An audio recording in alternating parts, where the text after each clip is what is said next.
How would you react if a woman in simple sportswear walked into an exclusive bank for the ultra-wealthy and calmly said, "I want to buy this entire place"? Like the employees at Monarch Private Bank that day, you might scoff in disbelief. But be careful. What seems impossible can sometimes be the beginning of a story that shatters every rule we thought was unbreakable. This story will grip you from the very start. By the end of the video, you might find yourself wondering, have I ever misjudged someone just because of how they looked? That morning, the city of New York was glowing under golden sunlight, streaming between skyscrapers that gleamed like polished metal.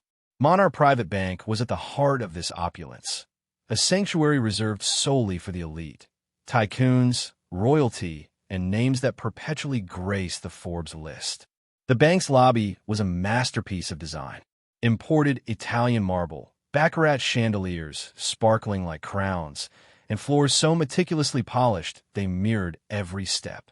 The air carried the faint scent of luxury perfumes, and everyone in that lobby wore bespoke suits, flaunted Patek Philippe or Richard Mille watches, symbols of the highest echelon. Then, the shimmering Swarovski doors swung open. But it wasn't a renowned business magnate. It wasn't a lady carrying an exotic crocodile skin Hermes bag.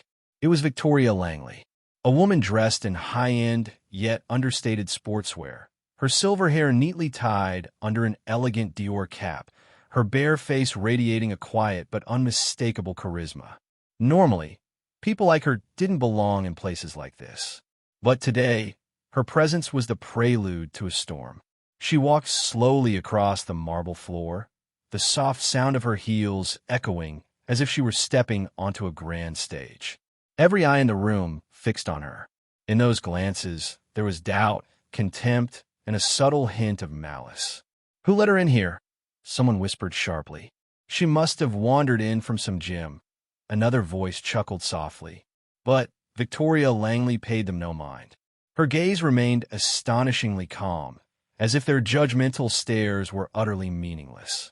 Then she walked straight to the reception desk, where a young woman in a pale, gray suit stood, visibly flustered. With a voice that was gentle yet resolute, Victoria spoke. "I would like to discuss purchasing this bank." Silence fell over the lobby. For a heartbeat, it was as if time itself had stopped. Then a wave of laughter erupted, drowning out everything else. "This bank isn't for people like you." Patricia Kensington, the bank's director, sneered, her eyes raking Victoria from head to toe. But what Patricia didn't realize was that behind those gilded doors, someone was approaching. And when that person walked in, every mocking smile would be wiped away. Don't laugh too soon. The narrator's voice whispers in the video. Because what happens next will make you doubt your very eyes. What would you do if a woman in simple sportswear, wearing an old baseball cap, but with eyes shining with an unusual confidence, walked into the most luxurious bank in the city and declared she wanted to buy the entire place? Would you scoff? Or would you pause for a moment and wonder, could this be the person who will change all of our destinies? Monarch Private Bank is paradise for the ultra-wealthy, where every piece of marble is imported directly from the famed quarries of Carrara, Italy, where each baccarat chandelier casts light that sparkles like diamonds against the towering ceilings. Everything here is meticulously designed to radiate power and exclusivity. This is why, when Victoria Langley pushed open the nearly 4-inch thick crystal doors, the sound of her sneakers felt oddly out of place among the proud footsteps of those draped in bespoke suits worth a fortune. The gaze of branch director Patricia Kensington, who prided herself as the gatekeeper of the elite, immediately filled with prejudice. She looked at Victoria as if she were a dried leaf blown accidentally into this magnificent hall by the wind. "Madam," Patricia's voice rang out, cold and metallic, her half-smile steeped in arrogance. "This is an international financial institution, not a street market." She glanced at her Cartier watch, subtly implying that her time was far too precious for trivial nonsense. But Victoria didn't flinch. She stood tall, her gaze steady, gentle, yet unshakably determined. "I am here," she spoke slowly, each word an arrow straight to the heart of the room, to discuss purchasing this bank, and I am prepared to pay $150 million. The air in the lavish hall instantly froze. Bank employees, who had moments before been casually chatting about their upcoming holidays in St. Moritz or Bora Bora, now collectively turned their heads, their expressions shifting from indifference to astonishment, before quickly sliding into mockery. A deputy director, elegantly stirring his Ethiopian coffee, let out a condescending laugh. "And who exactly do you think you are? Some undercover financial queen? Or did you win a lottery last week?" Victoria didn't respond immediately. She quietly let her gaze drift to the oil paintings adorning the walls, depicting the bank's esteemed clients from history, then slowly turned her eyes toward Patricia. Her voice rose, warm, yet sharp as a sword drawn from its sheath. "I am here for Mrs. Henderson, who trusted this bank for over 60 years. For Sam Torres, who secured his startup loan here when every other bank turned him away. I am here for the community, the people you have forgotten beneath all this polish and shine." Patricia let out a brittle laugh, the sound like metal clashing against stone. "Madam, this bank is not for those who parade sentimental speeches. Here, numbers are the only thing of value. And from what I see, you carry nothing but that cap and those sports clothes." But Victoria remained unshaken. "There are things more valuable than any diamond, madam," she replied. "And today, you will learn that lesson." A heavy silence engulfed the lobby. Eyes that once brimmed with pride now flickered with unease. Yet they clung to their misguided belief that a plainly dressed woman like her could never hold their fates in her hands. Then, the narrator's voice, laced with intrigue, fills the room. "Stay with us, because what happens next will silence every single person who ever mocked Victoria. And when the truth is finally revealed, all that will remain in their eyes is a deep, unshakable respect and an unforgettable regret. Just wait and see who she truly is." If you were once someone who mocked or belittled another, what would you do when the truth finally comes to light? Would you hide behind the crowd's gaze? Or would you have the courage to face your own mistake? The Grand Hall of Monarch Private Bank remained steeped in suffocating tension. Suspicious, contemptuous glances still lingered on the faces of the employees and senior executives. They didn't believe it. No, they couldn't believe that this modestly dressed woman dared to brazenly declare her intent to buy the very place they considered the sanctuary of wealth and power. The air, already tight with unease, seemed to constrict even more as Victoria Langley stood her ground. Her posture was calm, yet radiated an unshakable strength, like a pillar standing firm in the heart of a storm. She needed no lavish jewelry or fashionable attire to exude that natural nobility. Her eyes gleamed with the quiet light of someone who had weathered life's fiercest storms. Nothing could shake her. Then suddenly, as if in a play so meticulously choreographed that it felt surreal, the thick crystal doors creaked open slightly. No one had touched them, yet they seemed to part as if making way for an invisible force.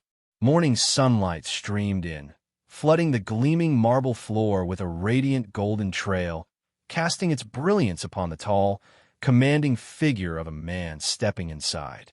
Every gaze in the room was irresistibly drawn to that figure. Breaths were held. Hearts skipped a beat. His bespoke midnight blue suit seemed tailored from the very fabric of the night sky. His crisp white shirt immaculate, and his Patek Philippe watch sparkled beneath the intricate chandelier lights. But it wasn't just the fine clothes or luxurious accessories that left the room frozen. It was the aura emanating from this man, an aura that could never be bought with money nor crafted in any elite leadership course.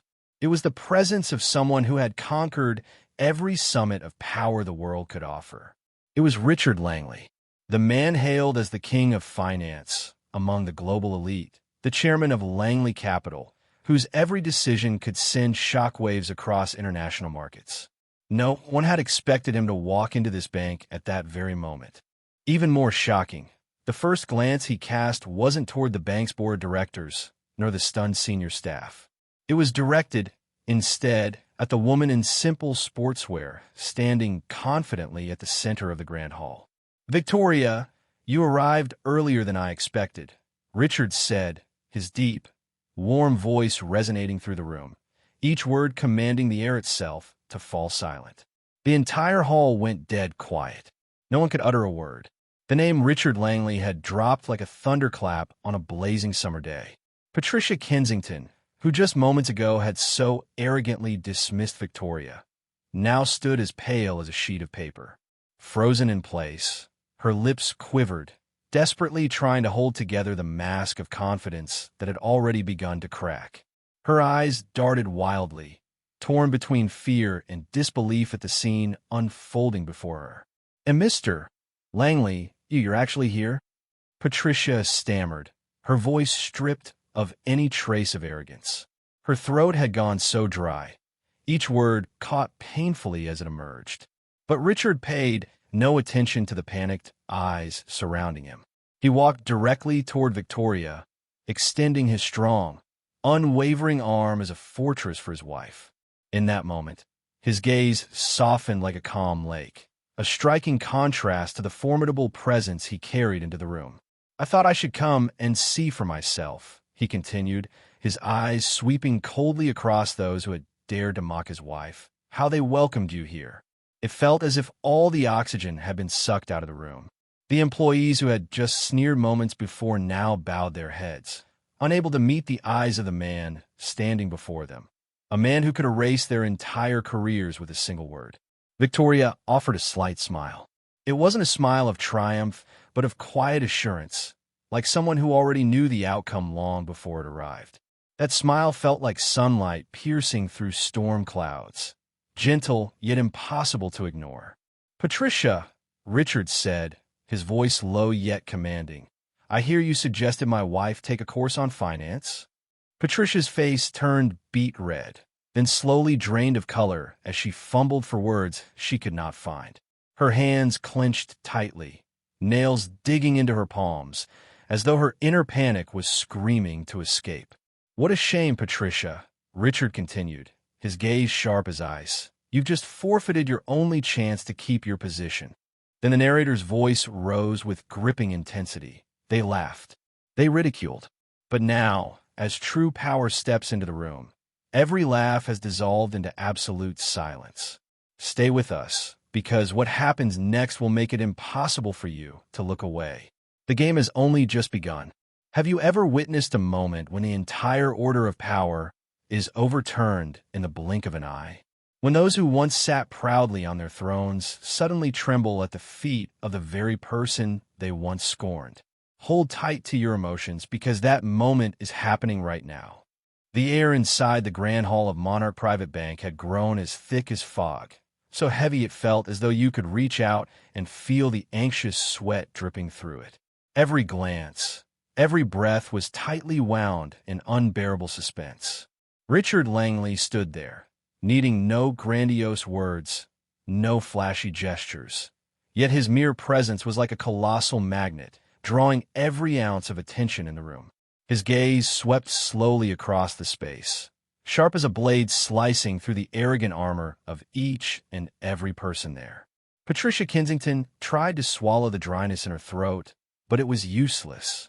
Her hands clenched the edges of her blazer, palms ice-cold as though she were standing in the dead of winter. She told herself to maintain the poise of a leader, but the harder she tried, the smaller and more fragile she felt beneath Richard's overwhelming force of presence. "I shouldn't have to remind you, Patricia," Richard began, his voice dropping like a weight onto the marble floor, "but judging a customer based on appearances is a fatal mistake in business. And today, you made that mistake." Each word pierced deeper into Patricia's eroded pride like a dagger.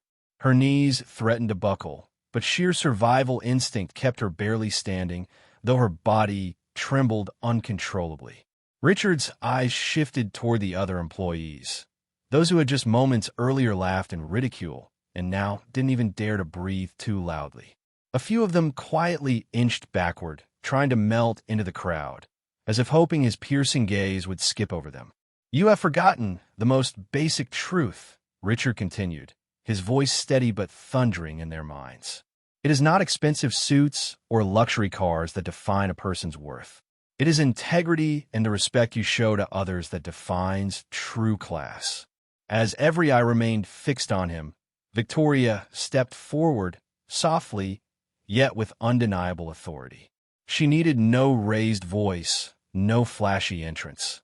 Her calmness and the quiet light in her eyes alone commanded the full attention of the room. "I came here today, not just for a business deal," Victoria spoke, her voice like a cool stream, soothing the suffocating tension, "but to remind you all that what you look down upon today might very well be what saves you tomorrow." Silence engulfed the room. Some faces flushed with shame. Others lowered their gaze, unable to meet her eyes. No one dared to interrupt. No one dared to look down on her any longer.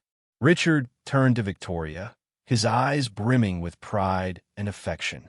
"Would you like to finish this part?" he asked, as if entrusting the final stroke of power to the woman he respected above all. Victoria smiled gently, a smile devoid of arrogance, a smile of calm victory and boundless grace. "Prepare the board of directors for an emergency meeting this afternoon," she said, her voice firm and unwavering. "We will acquire this bank, but not just to own it. We will save it from the arrogance that has rotted it to its very core." Then the narrator's voice rose, deep and stirring, sending a shiver through the audience. They once mocked her. They once believed that a modest woman could never create a miracle. But now they could do nothing but bow their heads in the face of compassion and integrity. Stay with us, because the next chapter will keep you glued to the screen. The real game is only just beginning. What happens when those who once held all the power realize that they themselves have become mere pawns on the board? When every word, every glance, lays bare the deepest fears they thought were well hidden. Hold your breath, because the game has just turned. Right after Victoria's firm declaration, the atmosphere in the bank's grand hall seemed to freeze solid.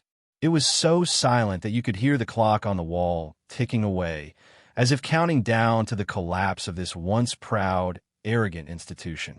Patricia Kensington felt a cold sweat running down her spine. Her hands trembled so violently she could no longer hide it. Standing before her was Victoria Langley, the woman she had belittled, mocked, but who now stood tall, as if holding the fate of the entire bank in her hands. Behind Patricia, the once complacent senior staff fidgeted nervously, avoiding Richard Langley's piercing gaze. A man of polish and undeniable power, whose every step seemed to make the very ground beneath their feet tremble. Richard stepped forward again, the sound of his leather shoes against the marble echoing like the gavel of a judge slamming down in final judgment. He stopped right in front of Patricia, his eyes as deep as an endless midnight ocean, seeing straight through every layer of deception they had tried to conceal. "What do you think happens next, Patricia?" Richard's voice rumbled, cold and thunderous as a storm cracking across a clear sky. "Do you think an apology is enough to erase the arrogance and disrespect you show my wife?" Patricia opened her mouth, trying to speak, but her throat was so dry it felt like a desert in drought. No sound escaped. In the end, all she could do was lower her head, a silent admission of the most humiliating defeat in her career. Victoria now stepped forward as well, her eyes shining with an unshakable resolve. Her voice rang out in the breathless stillness. "We are not here to demand submission, Patricia," she said, each word heavy yet filled with humanity. "We are here for change. And that change starts right here, right now. No more judgmental glances, no more hollow contempt. This will be a bank for the people, not for those perched high above, looking down on others." A few employees, as if awakened from the days of power, nodded softly, a new hope flickering in their eyes. They realized perhaps this was their chance to break free from the invisible oppression that had weighed them down for years. Richard turned to James Wilson, the regional director, who had been standing frozen, sweat soaking through the collar of his expensive shirt. "James," Richard commanded, his voice carrying the weight of finality, "prepare the transfer documents. I want the acquisition finalized before sunset today." James swallowed hard and nodded, his body trembling. "Why, yes, Mr. Langley, right away." The atmosphere, though momentarily released from its chains, now felt like the calm before an impending storm. Every gaze in the room locked onto the Langleys, and no one dared question the absolute power they now wielded. And then Victoria turned, her eyes sweeping across every face in the hall, pausing at each employee with a look that was both profound and deeply compassionate. "Remember this moment," she said, her voice echoing with an uncanny warmth. "Not out of fear, but for the invaluable lesson you have learned today. From this day forward, every decision you make will not just affect your bottom line, but will touch the hearts of those who place their trust in this institution. Never forget that." The entire room fell into a profound silence. But this time, it was not the silence of arrogance or disdain. It was the silence of awakening, of people finally seeing themselves with clarity. Then, the narrator's voice rose, deep and commanding, closing this chapter with a powerful reminder. In that moment, those who once looked down learned the bitterest lesson of their lives. Never underestimate someone you do not understand. And never forget, in the game of power, it is often the most underestimated piece that topples the entire board. Stay with us, because the best is yet to come. Have you ever witnessed the moment when every facade is stripped away, revealing the trembling souls behind the wall of arrogance? When those who thought they controlled everything suddenly realize their fate now rests squarely in the hands of the very person they once ridiculed the most. This is no longer hypothetical. It is unfolding before our very eyes. The once spacious room of Monarch Private Bank now felt as confined as a suffocating box. The air was so thick with pressure that it seemed a single deep breath could shatter this fragile space, already on the brink of collapse. Patricia Kensington felt her legs turn to lead, every attempt to move weighed down by the crushing burden of shame and fear. She had once been the woman whose mere glance could make employees bow instantly. Now, all those eyes that had once looked up to her with forced reverence were fixed on her with cold, piercing disappointment, no longer the hollow admiration she had grown accustomed to. James Wilson, the once proud regional director known for his powerful connections, now stood drenched in sweat. His expensive shirt collar clung to his neck like a stain of failure. He swallowed hard, trying to suppress the trembling rising to his throat, but it was useless. His desperate eyes searched the room for an escape, but there was none, not from the overwhelming force of the Langleys, who now held total command. Richard Langley remained where he stood, as steadfast as an indomitable monument in the world of global finance. But his gaze was not frozen cold. It was like a silent flame, burning steadily, impossible to extinguish. His eyes swept the room, piercing through to the very souls of those before him, causing them to lower their heads, unable to meet his gaze. Beside him, Victoria Langley, the woman they had scorned at the very beginning, now shone brighter than any diamond-encrusted crown. Her expression was not one of triumph, but of profound calm, like someone who understood that the greatest victory lies not in revenge, but in restoring true human values. She stepped forward slowly, each step gentle yet echoing in the minds of those trembling around her. When she stopped, her gaze illuminated the room like a lighthouse cutting through the fog of deception that had clouded this place for far too long. "I know," Victoria began, her voice not loud, but filled with such power that it made everyone hold their breath. "There are those in this room who are thinking, if time could turn back, they would act differently. But you know what? We cannot go back to the past, but we can always choose how we move forward into the future." Her eyes locked with Patricia's, then shifted to James Wilson before sweeping across every employee in the hall. "Today is your moment of choice. Continue living in artificial pride, or start anew with humility and sincerity. For Richard and me, wealth, banks, power, none of these are what matters most. What matters is that each of you recognizes the true value within yourselves and the community you serve." Her voice deepened, each word carving itself into the minds of everyone present. And remember, she continued, a bank can close its doors. Assets can be lost. But trust, once broken, is almost impossible to restore. Don't let today's pride steal away your future tomorrow. Victoria's words melted away the icy layer of pretension that had long covered the room. Some younger employees, once nothing more than detached workers, now had a spark of awakening in their eyes. They realized that today was not merely a change of ownership. It was the turning point that could open a brand new chapter in their lives. Richard then stepped forward to stand beside his wife. He took her hand, a gesture not only of silent support, but of undeniable unity, showing the world that they stood together in this mission. Turning to James Wilson, Richard's voice rumbled like thunder echoing through a valley. I do not ask for blind loyalty, James. I ask for integrity. If you can uphold that, there will be a place for you in this bank's new era. But if you cannot, then walk out of these doors and never return. James Wilson nodded firmly, and for the first time that morning, his eyes reflected determination, stripped of any lingering arrogance. Then the narrator's voice rose, deeper and more profound than ever. Sometimes, the collapse of walls built from pride is exactly what allows the seeds of hope to take root. And right here, in what was once a symbol of arrogance, a new beginning is quietly taking shape, a beginning nurtured by kindness, integrity, and deep gratitude. Stay with us, because the next chapter is not just a continuation, it is the explosion of all the goodness we have ever hoped for.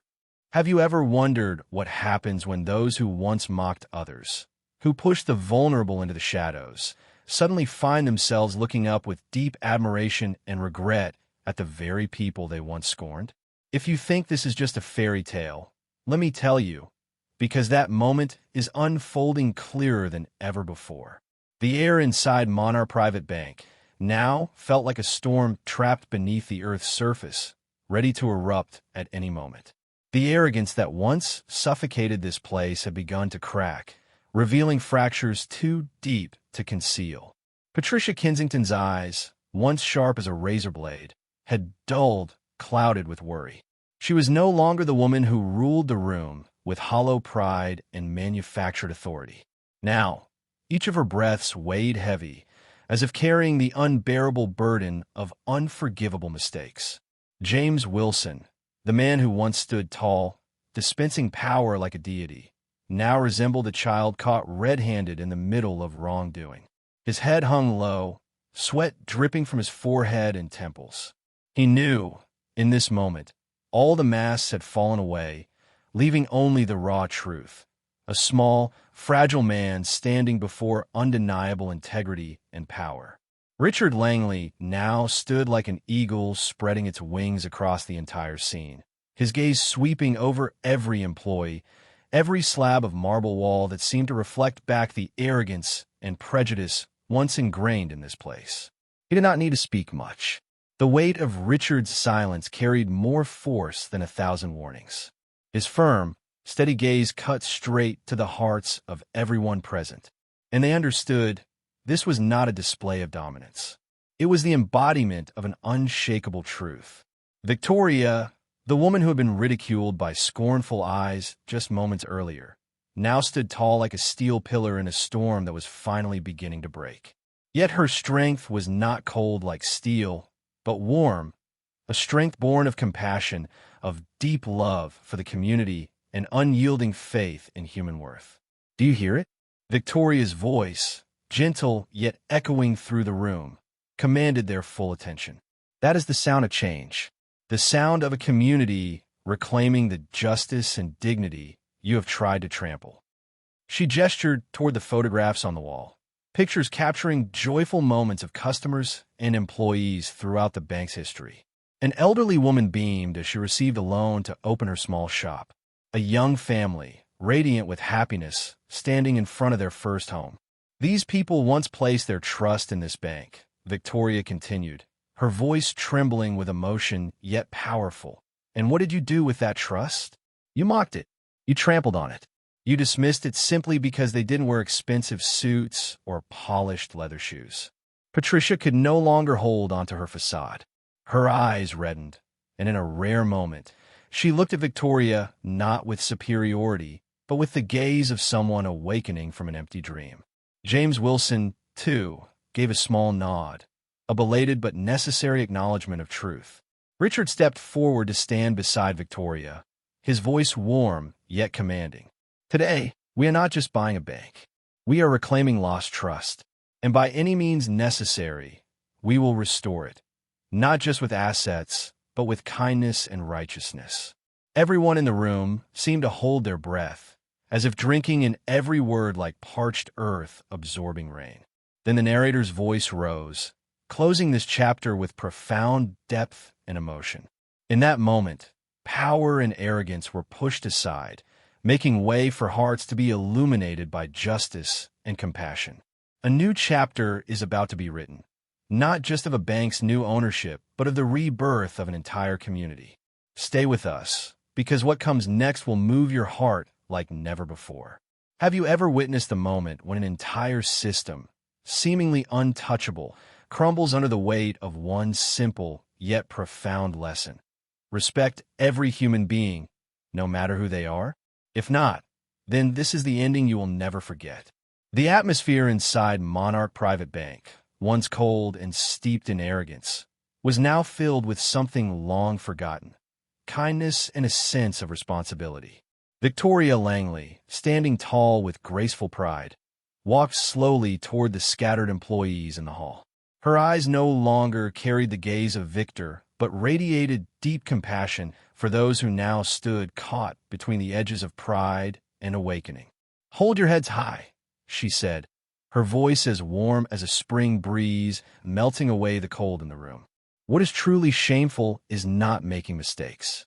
What is shameful is refusing to learn and grow after realizing them." Her words were gentle, yet they rang out like church bells, stirring the conscience of those who had once basked in their positions. Richard Langley stood proudly beside his wife, his gaze filled with pride and encouragement for Victoria.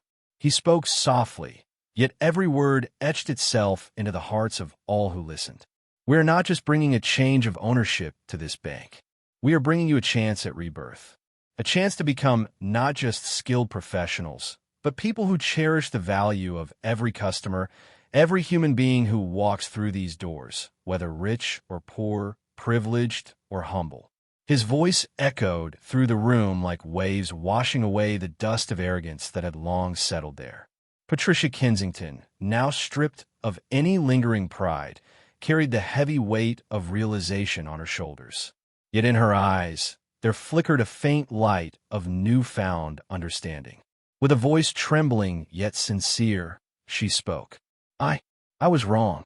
I forgot that this bank is not just about numbers, about balance sheets. It is about every single person who places their trust in us every day. I promise, from this day forward, I will change." Her confession unraveled the final knot that had bound the room in tension. One by one, the employees, young and seasoned alike, bowed their heads, not out of obligation, but from genuine respect for Victoria and Richard, and for the awakening of their own long-buried conscience.